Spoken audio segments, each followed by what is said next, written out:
Assalamualaikum warahmatullahi wabarakatuh. Saya Ayang Pradila, NIM 21059005 dari jurusan Manajemen NK. Pada video kali ini, saya akan mempresentasikan tentang jawaban UTS mata kuliah Manajemen Keuangan mengenai analisis rasio keuangan perusahaan Pamplin in comparison.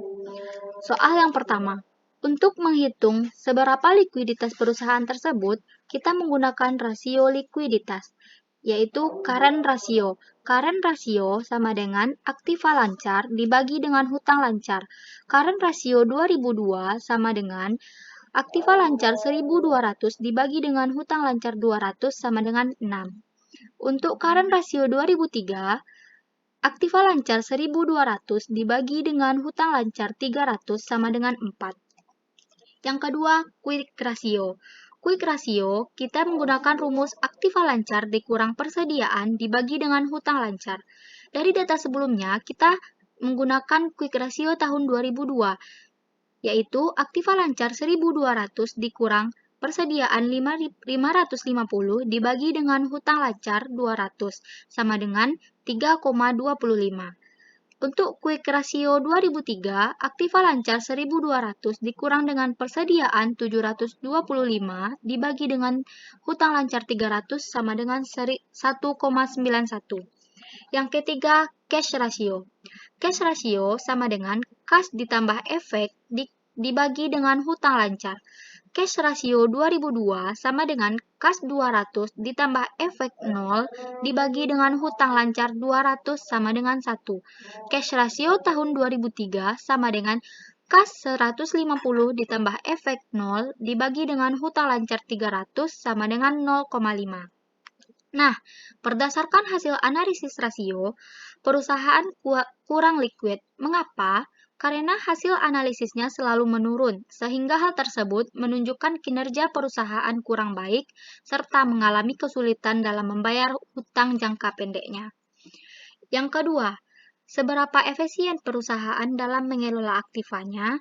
Untuk menghitung efisien perusahaan, kita menggunakan rasio aktivitas. Kita menggunakan total asset turnover atau TATO. TATO rasio sama dengan penjualan bersih dibagi dengan rata-rata total aktiva. TATO rasio tahun 2002 sama dengan total penjualan bersih 1.200 dibagi dengan rata-rata total aktiva 2.400 sama dengan 0,5 kali. TATO rasio tahun 2003, penjualan bersih 1.450 dibagi dengan rata-rata total aktiva 2.600 sama dengan 0,55 kali. Berdasarkan hasil analisis rasio, perusahaan kurang efisien dalam mengelola aktivanya karena hasilnya menurun. Hal tersebut menyebabkan beban bunga perusahaan akan bertambah dan profit perusahaan akan berkurang. Yang ketiga, bagaimana perusahaan membiayai aktivanya? Untuk menghitung membiayai aktivanya, kita menggunakan rasio solvabilitas. Kita menggunakan debt equity ratio atau DER. Rumus DER yaitu total hutang dibagi dengan total modal sendiri. Kita akan menghitung DER tahun 2002.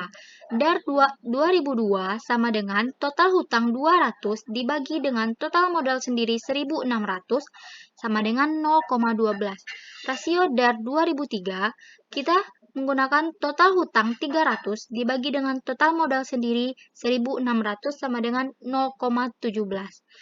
Nah, kita dapat melihat dari hal tersebut menunjukkan penggunaan hutang yang meningkat, yaitu dari 0,12 ke 0,17 dalam pembiayaan aktivanya dibanding modal sendiri. Yang keempat, berdasarkan tingkat pembeliannya, apakah Anda merekomendasikan untuk membeli saham Pamplin in comparison? Untuk menghitung hal tersebut, kita menggunakan rasio profitabilitas, yaitu Return on Investment atau ROI. ROI rumusnya yaitu laba bersih dibagi dengan rata-rata total aktiva.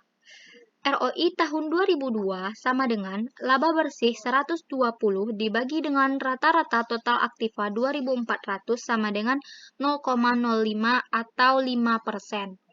ROI tahun 2003 Laba bersih 178 dibagi dengan rata-rata total aktiva sama dengan 2.600 sama dengan 0,06 atau 6%. Nah, berdasarkan hasil analisis ROI tadi, saya tidak merekomendasikan untuk membeli saham Pamplin in comparison karena hasilnya masih sedikit di atas standar ROI. Standar ROI yang baik adalah 5%, sedangkan kita dapat melihat hasil ROI tahun 2003 adalah 6%. Hal tersebut terlalu rawan jika kita membeli saham Pamplin. Selain itu, pada analisis sebelumnya, kinerja perusahaan juga masih buruk. Nah, hanya sekian yang dapat saya presentasikan. Maaf jika ada kesalahan dalam pengucapan, saya mohon maaf. Sekian, terima kasih. Assalamualaikum warahmatullahi wabarakatuh.